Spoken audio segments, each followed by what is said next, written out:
Okay, now last article. This deals with I saw this piece from blackenterprise.com. Okay, yeah, a very good article. This deals with how a new book reveals how the U.S. stole $600 billion from African Americans through unfair taxes post-slavery, unfair taxes after slavery ended. And I want to go to this article here. Let's see. Okay, let's close out this ad. Okay, a new book reveals how the U.S. stole $600 billion from African Americans through unfair taxes post-slavery, after slavery ended. And I've talked about this topic before, and I've talked about how there was an article from the Washington Post that dealt with how African Americans are overtaxed when it comes to property taxes by 13%. Historically, this is one of the ways that land was stolen from us, over assessing property value. Okay, over assessing, I should say, property tax responsibility, and then we can't pay the taxes. Then we lose our farm, lose our land. So this article is from April 24th, 2024. Andrew W. Carl, K-A-H-R-L, Andrew W. Carl, a professor of history and African American studies at the University of Virginia, put extensive research in his new book, which describes how U.S. bureaucracies created the nation's ongoing racial wealth gap by implementing a system of highly unjust municipal and state taxes. A system of highly unjust municipal and state taxes. Bloomberg reported the black tax, 150 years of theft, exploitation, and dispossession in America is the name of the book. Bloomberg reported that this book shares statistics, studies, and tales of African Americans being cheated out of land ownership, and pushed into poverty by racist laws and practices dating back to the Jim Crow era. Now, racism is a system of advantage and privilege distributed based upon race. Racism is not about calling people racial epithets, calling people racial slurs. That's bigotry. Racism is the power structure.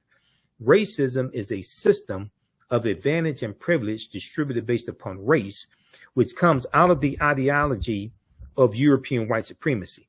Racism occurs when one race of people control the majority of the wealth, power, resources, privileges, benefits, land, access to opportunity, access to employment, politics, laws, political office, media, healthcare, education, etc.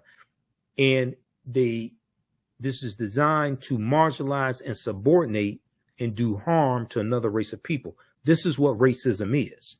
And this comes out of the ideology of European white supremacy. Okay. So this is totally different than calling somebody racial epithets. That's bigotry. Racism is the power structure. Quote, this history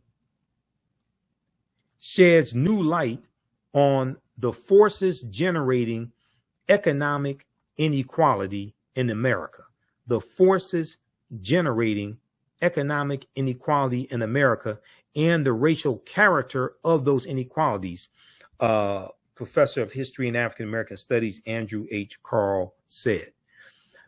The book pairs personal stories with rich details about municipalities nationwide that used complex tax collection to fund distribution to white land and property owners. Okay.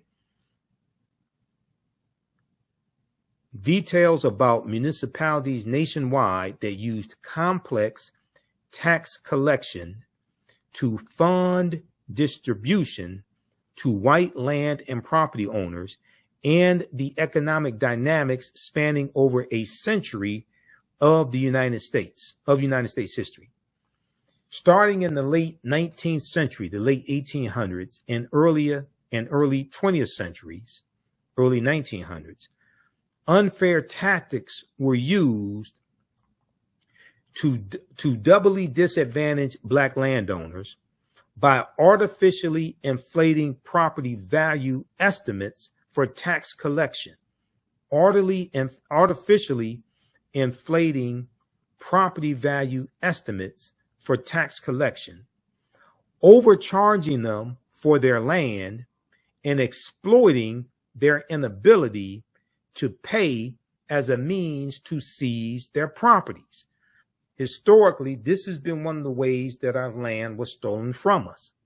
Examples include Anthony Fleming and J.R. Rooks, two Black men forced off their farmland by white supremacist mobs, who went on to establish a town with the goal of enabling Black Americans to own land. By 1911, Edmondson, Arkansas encompassed 30 square miles of stores, a bank, a hotel, and a post office for local Black homeowners. However, 20 years later, the town was no more after white plantation owners plotted to seize the land by imposing taxes on lots the Edmondson, Arkansas residents were unaware of. Once the residents failed to pay the taxes they had no clue about, the plantation owners seized the land. It was deeded over to one of the plantation owners who had concocted the scheme and demolished all of the buildings. In 1920, Hillary Thomas Stewart, Hillery, Hillary Thomas Stewart Sr., lost 24 acres of land in a tax sale, quote, under dubious circumstances, after the great-great-grandfather of George Floyd failed to pay $18.83 in taxes. George Floyd, who was killed May 25th, 2020 in Minneapolis, Minnesota. Okay. In 1920, Hillary Thomas Stewart Sr. lost 24 acres of land in a tax sale under dubious circumstances after the great-great-grandfather of George Floyd failed to pay $18.83 in taxes.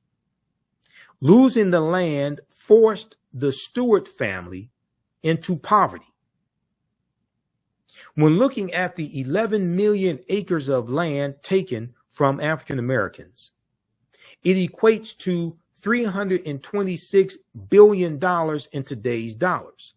Not to forget the millions in taxes African Americans have overpaid for a century. The millions of dollars that African Americans have overpaid over a century. From 1870 to 2020, African Americans were overtaxed by more than $27.5 billion in 2023 dollars. Professor Andrew Carl doesn't just focus on the grim findings, but he does share possible solutions to making up for the century of financial oppression against the African American community. He suggests the establishment of a federal fiscal equity program that mirrors Canada's approach, where funds are allocated to local governments based on their needs. He also suggests introducing a universal home tax exemption for numerous Americans, especially lower income homeowners or those residing in historically neglected areas. Another option would be to impose taxes on the wealthiest individuals in the U.S. Professor Carl says this is the past that we live with today. This is the past that we live with today. but it does not have to be our future. The name of the book, once again, is called The Black Tax: 150 Years of Theft, Exploitation, and Dispossession in America. The book was released on Wednesday. That would be Wednesday, April 24th, 2024, and retails for $35 through the University of Chicago Press. So be sure to purchase this book. I'm going to get a copy as well. Purchase this book. Read this article from blackenterprise.com. New book reveals how the U.S. stole $600 billion from Black Americans through unfair taxes post-slavery. Now, we've talked about this tax scheme before here on the African History Network show.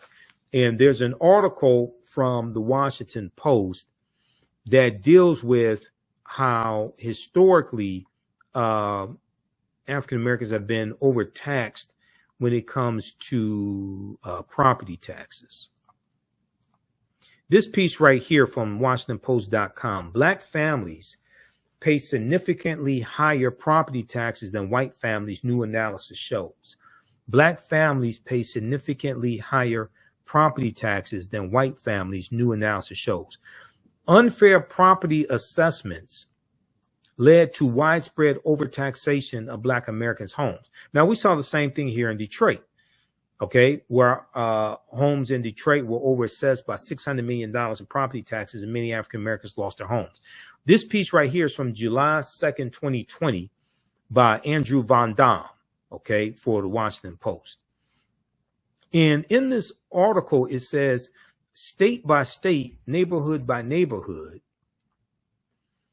Black families pay 13% more in property taxes each year than a white family would in the same situation. A massive new data analysis shows. Black-owned homes are consistently assessed at higher values relative to their actual sale price than white homes, according to a new working paper by economists Troop Howard of the University of Utah and Carlos Avenancio Leon of Indiana University.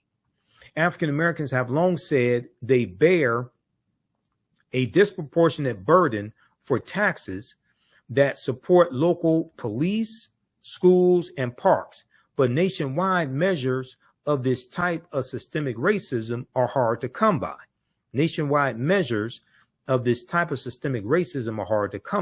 Okay. Now, these are all laws and policies that have to be changed. These various loopholes have to be closed. To expose the structural and historical factors behind these discriminatory property tax assessments, the economists analyzed more than a decade of tax assessments and sales data for 118 million homes throughout the country. Okay. To expose the structural and historical factors behind these discriminatory property tax assessments, the economists analyzed more than a decade of tax assessment and sales data for 118 million homes throughout the country.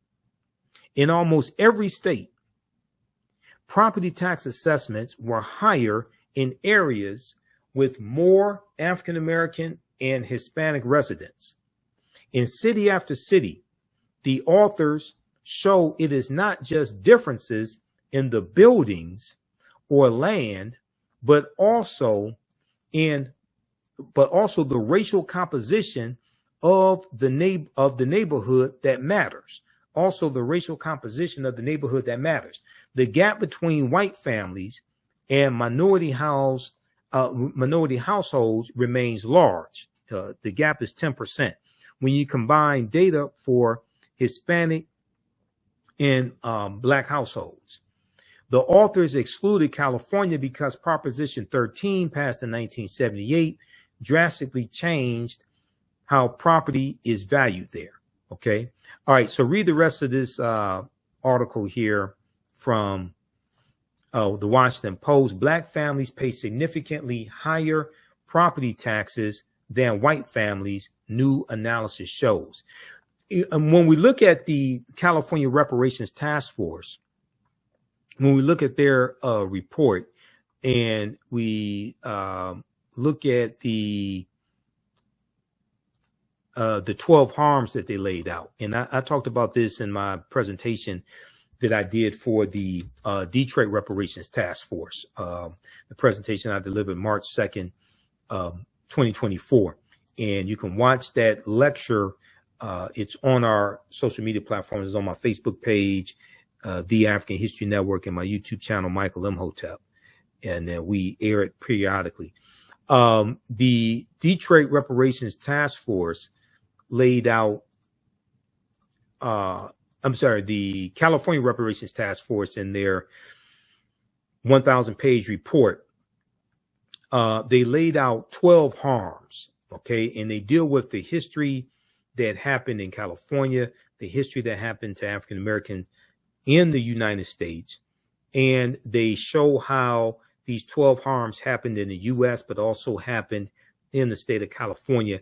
Then they lay out 115 policy recommendations to repair the damage.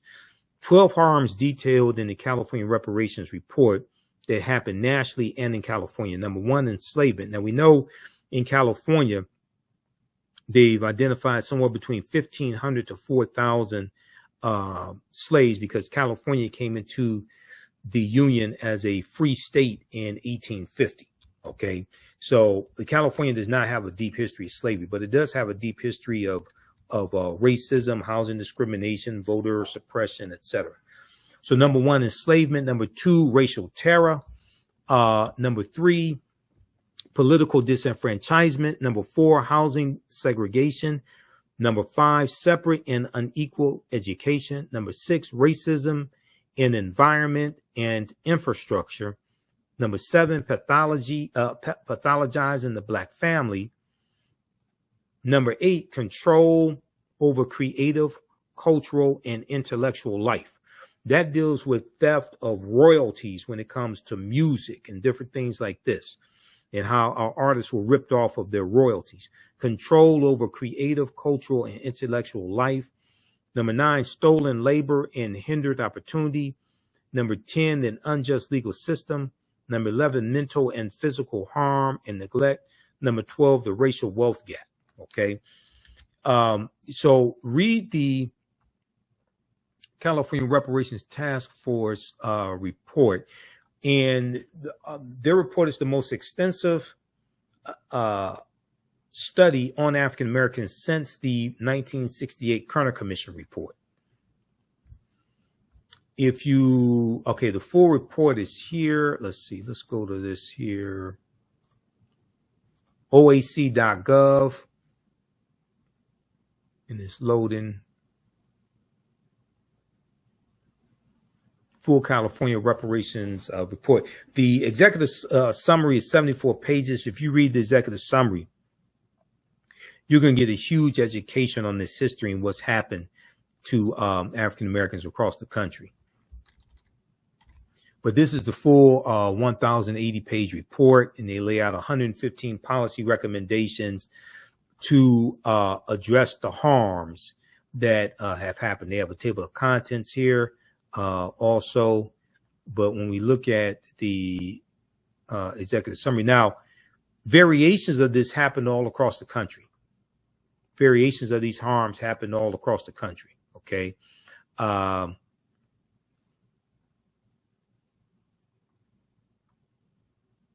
So you can take these 115 policy recommendations. What needs to happen is really we need to shift the focus from talking about slavery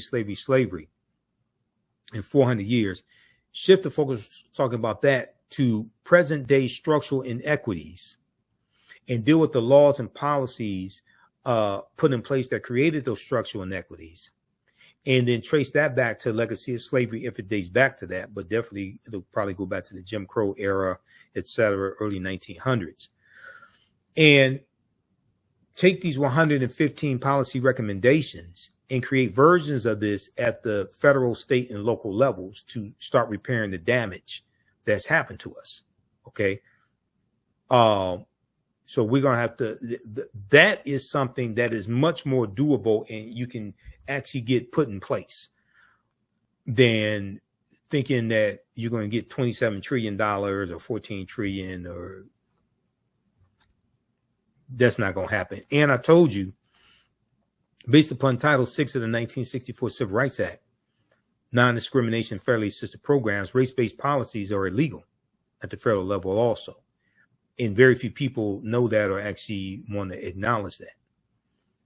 Okay, so this is why now in California, you have a similar law. So this is why in California, any type of reparations that are going to be distributed is going to be based upon lineage, because race-based policies in the state of California are illegal also. And they want to make sure, the California Reparations Task Force, they want to make sure that any laws that get passed, anything that gets put in place, they want to make sure it doesn't get struck down in court, because they know there are going to be legal challenges. If we look at this slide here, California's unprecedented reparations report details 150 years of anti-Black harm. 150 years of anti-Black harm. The report finds that the damage to Black communities is extensive, and that a variety of intentionally crafted policy, judicial decisions, and racism by private actors has created a widespread exclusion of African Americans that has not been sufficiently addressed at any level of government. Quote, almost 150 years of active, conscious federal, state, and local government action and neglect of duty have resulted in compounded harms that are unique to African Americans, the authors wrote in a draft reviewed by NBC News prior to its release. Okay, read this article from NBCnews.com, June 1st, 2022. This is when the preliminary, the 500-page preliminary report came out. Okay, so read that article there. California's unprecedented reparations report details 150 years of anti-Black harm. Okay, so hopefully you learned a lot on today's show. If you like this type of information, you can support the African History Network, $, the AHN show through Cash App, $, the AHN show through Cash App, also through PayPal, paypal.me/the AHN show. Visit our website, AfricanHistoryNetwork.com. We have the information there as well, and register for the online history classes that I teach. Visit my website, AfricanHistoryNetwork.com, AfricanHistoryNetwork.com. You can register for this new 10-week online course. So we're going to teach this on Sundays, normally 4 p.m. Eastern Standard Time. We're running late today. So as soon as I finish this broadcast, I was going to start the class about 5:30 p.m. today. Because it's a holiday weekend, I'm going to do a quick introduction to the class so you could join us for that. Class is on sale, $80. You get 5 of my lectures free in digital download format, okay, when you register for this as well. Click right here, register here. You can do debit card, credit card, what have you. If you want to do it through Cash App, send it through our Cash App is here, $, the AHN show through Cash App. You click on the link. It takes you here. And if you send it through Cash App, follow it up with an email. You can email me through the website right here. Contact the African History Network at the top. If you send it through Cash App, follow up with an email. Let me know you sent the registration through Cash App. And this is our official Cash App account, $, the AHN show, SHOW. When you go to it, it'll say Michael. These are some fake African History Network Cash App accounts that have been stealing money from us. I'm still trying to get them shut down. Here's our PayPal link right here. Also, okay. So this is African empires, the Moors, and the transatlantic slave trade, 5000 BC to 1800 AD. Okay, so this is a new 10-week online course that I'm teaching. I've been teaching online history classes going back to 2017, and I put these classes together, put together the curriculum. There are about 200 slides in this class. 80 to 100 articles that we reference, 15 books. You don't have to buy any of the books. I'll show you screenshots of the book as well. The content is PG-13. You can use this with your children, okay? And it's very engaging. It is interactive also. There's a class chat, so you can ask me questions in the class also. You can see me, I can't see you. So